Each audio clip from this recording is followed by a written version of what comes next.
Most people who are struggling with money are not struggling because they don't earn enough. They're struggling because of one specific habit that quietly drains their finances every single month.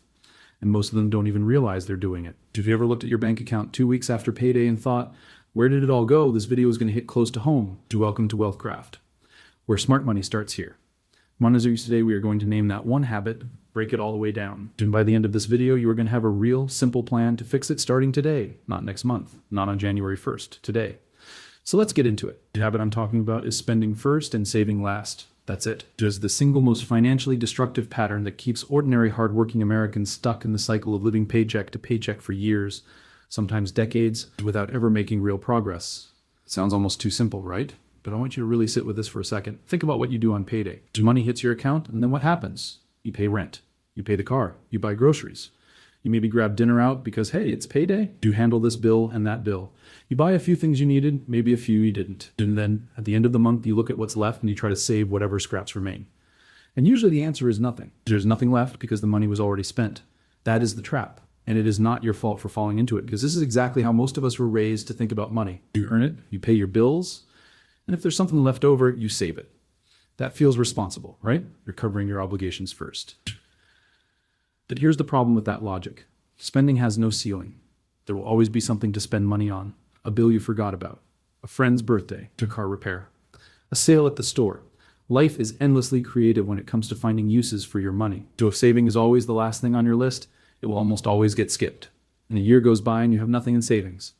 And then another year. And suddenly a decade has passed.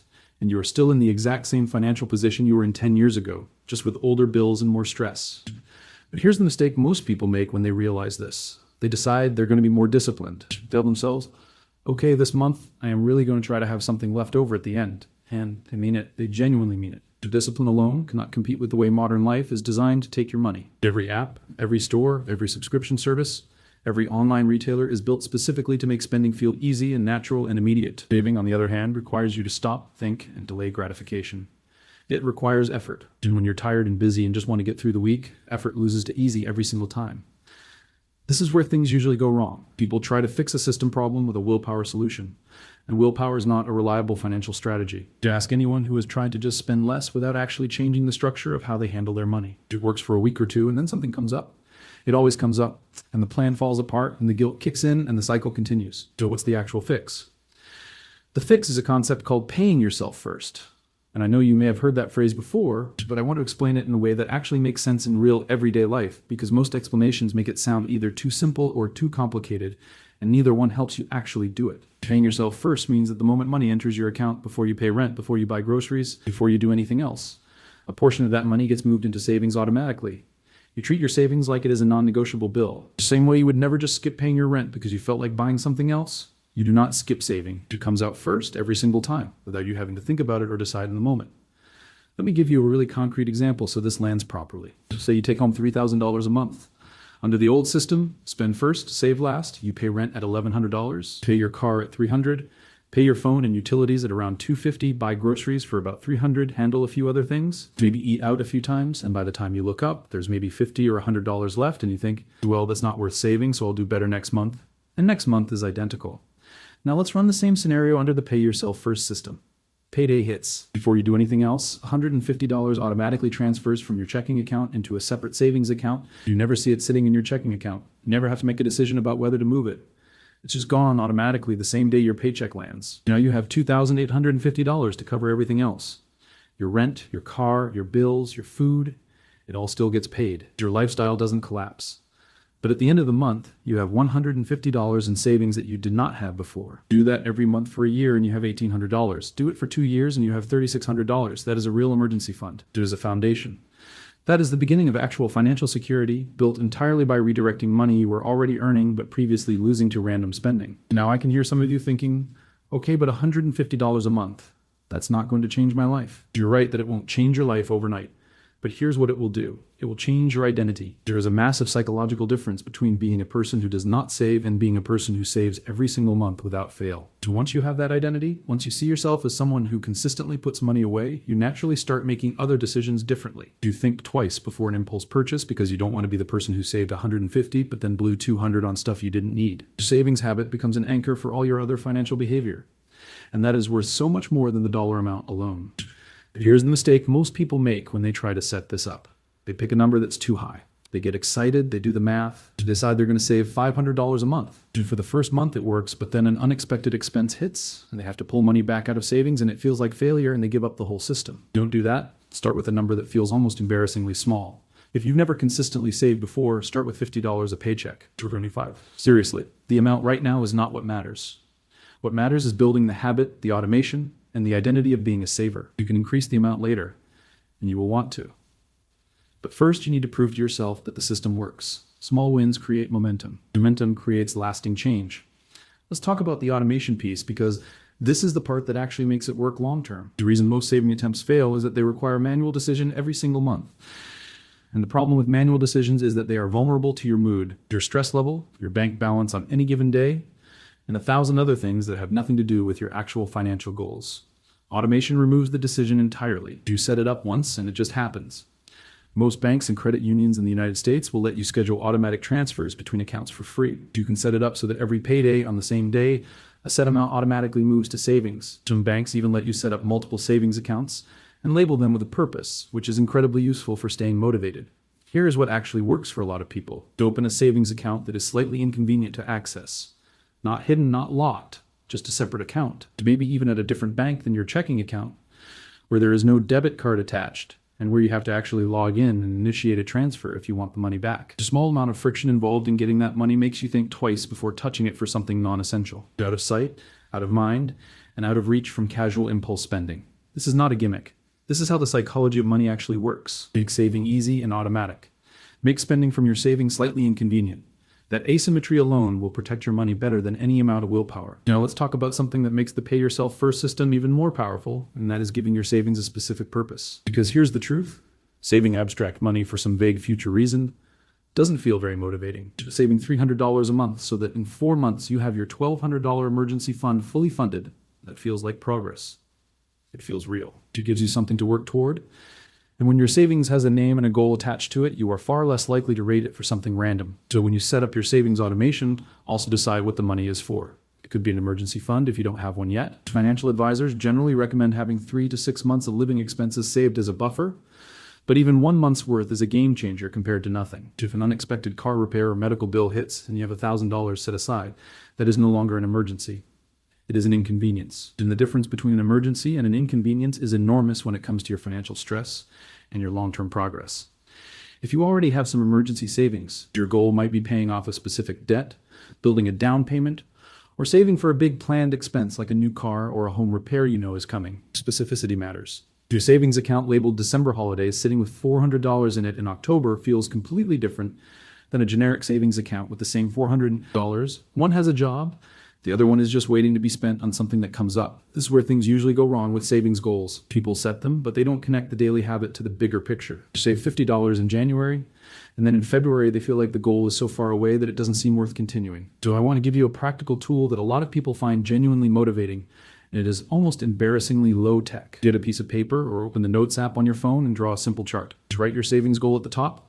Let's say it's $1,000 for an emergency fund. Divide the chart into 20 boxes, each one representing $50. Every time you hit another $50 saved, you color in or check off one of the boxes. That visual progress tracker is not silly. It is deeply effective. Your brain loves visible progress. It loves the feeling of completing something. And every time you look at that chart and see boxes filled in, it reinforces the identity of being someone who is actively working toward a goal. So let's talk about the other side of this equation. Because paying yourself first is the foundation, but it works even better when you also get a handle on where the rest of your money is going. Here's what I want you to do. Tool up your bank statement right now, or do it right after this video. Don't let yourself forget. And look at the last 30 days of spending. Don't judge it yet, just look. Find the 3 categories where you spent the most money outside of your fixed bills. For most people in their 40s and 50s, there's usually food in some combination of groceries and dining out, subscriptions, and recurring charges that have quietly multiplied over the years, in what I call convenience spending. The quick stops, the small purchases, the things you bought because it was easy and available in the moment, not because you actually needed or really wanted them. I want to spend a minute on convenience spending because I think it is the most underestimated budget killer out there. It doesn't feel like overspending because each individual purchase is small. $5 here, $12 there, $20 for something on sale that you didn't plan to buy but it seemed like a good deal. When you add up all those small unplanned purchases over a month, The number is almost always shocking. To have talked to people who were genuinely convinced they were frugal and careful, and when they actually tracked their spending for a month, they found $250 to $300 in purchases they couldn't really account for or justify. That is money that could be going straight into savings. That is money that is currently evaporating into nothing.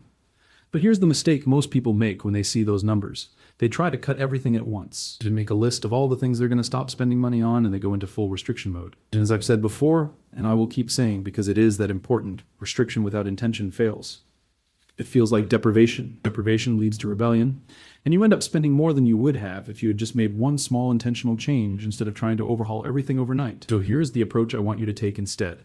After you look at your spending, pick just one category where you are going to make one specific adjustment. Not everything, just one. Maybe it's that you are going to meal plan once a week and bring your grocery bill down by $50 a month. Maybe it is that you are going to go through your subscriptions and cancel the ones you haven't actually used in the last 30 days. Maybe it is that you are going to give yourself a weekly cash allowance for those small convenience purchases. Let's say $40 in cash. And when the cash is gone, it's gone for the week. One change. One category. Done. The reason this works better than a total overhaul is that one sustainable change compounds over time in a way that feels manageable. You make the change, you stick with it, it becomes normal, and then a couple months later you add another small change.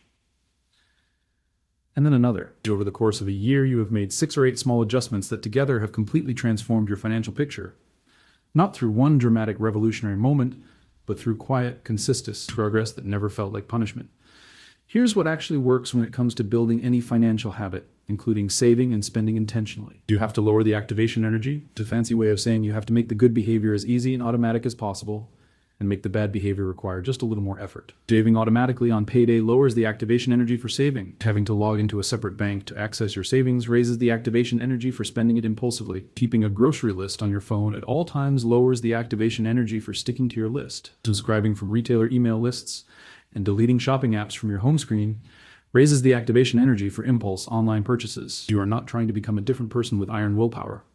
You are just engineering your environment so that the right choices are easier to make than the wrong ones. To how behavior change actually works in real life. We talk about something that doesn't get discussed enough in personal finance content, and that is the emotional side of money habits. Because this spending first habit, this pattern of money coming in and immediately flowing out before you can save any of it, is not just a math problem. For a lot of people, it is tied up in how they feel about money at a deeper level. Some people spend because it feels good in the moment, and life feels hard, and buying something new is one of the few reliable sources of immediate pleasure available to them. Some people avoid looking at their finances because the numbers feel overwhelming or shameful, and not looking feels safer than facing it. Some people overspend because somewhere along the way they absorb the belief that people like them don't get to have savings, don't get ahead. And money is something that goes out as fast as it comes in. If any of those resonate with you, I want you to hear this clearly.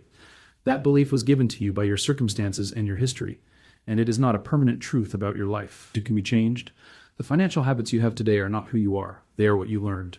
And you are here right now, learning something different. Here's what actually works for the emotional piece. You stop treating your financial situation as a reflection of your worth as a person, and you start treating it as a set of systems and behaviors that can be adjusted. When you miss a savings goal, you don't spiral into shame. You ask what got in the way and what you can do differently next month. When you make an impulse purchase you regret, you don't use it as evidence that you're hopeless. You get curious about what triggered the impulse and whether you were tired, stressed, bored, or feeling like you deserved a reward. Understanding the pattern is how you interrupt it. Shame just makes you avoid looking, and avoidance is where financial situations go to get worse. Now, I want to bring all of this together into a clear, simple action plan that you can start executing today. Not a massive overhaul, not a complicated system. Just 5 specific steps that will put you on a completely different financial path by this time next month. Step 1 is to decide on your savings number. It does not matter how small it is. Pick a number you know you can commit to every single month without fail. $25, $50, $100. Whatever feels genuinely doable for where you are right now. The only rule is that it has to be automatic and it has to happen on payday before anything else gets spent. Step 2 is to set up the automatic transfer today. Not tomorrow, not this weekend. Today. Log into your bank account, find the automatic or scheduled transfer feature, and set up a recurring transfer from your checking to your savings for every payday. If you don't have a separate savings account, open one. Most banks let you do it online in about 5 minutes. Step 3 is to name your savings goal. To look at what you have in savings right now and decide what it is for. If you have nothing, your goal is 1 month of expenses as an emergency fund. Calculate what that number is for you and write it down. Now you know what you're working toward and why. Step 4 is to pull up your last 30 days of bank statements and find the one category outside your fixed bills where you are most surprised by how much you spent. Just find it. Don't do anything dramatic yet. Just identify it clearly. Step 5 is to make one specific change in that category for the next 30 days. One change. Just write it down somewhere you will see it. It might be as simple as making coffee at home 4 days a week instead of buying it every day. It might be canceling 2 subscriptions today. It might be committing to cooking dinner at home 5 nights a week instead of 3. Whatever it is, it should be specific enough that at the end of the month, you will be able to clearly say whether you did it or not. That is your plan. 5 steps. And if you follow them, something real will be different for you 30 days from now. Not everything. Not a financial miracle. You will have money in savings that wasn't there before. You will have identified a spending pattern that was previously invisible to you. You will have proven to yourself that you are someone who can take control of their money instead of just watching it disappear. One habit that keeps most people broke is spending first and saving last. And the fix is not discipline. It is not sacrifice. It is not becoming a different person. The fix is changing the order of operations. Move savings to the front of the line. Automate it so it requires no ongoing willpower. Give it a purpose so it feels real and motivating. To make one small intentional adjustment to your spending so that your money is going where you actually want it to go instead of just evaporating into the daily flow of life. You earned that money. You traded your time, your energy, and your effort for it.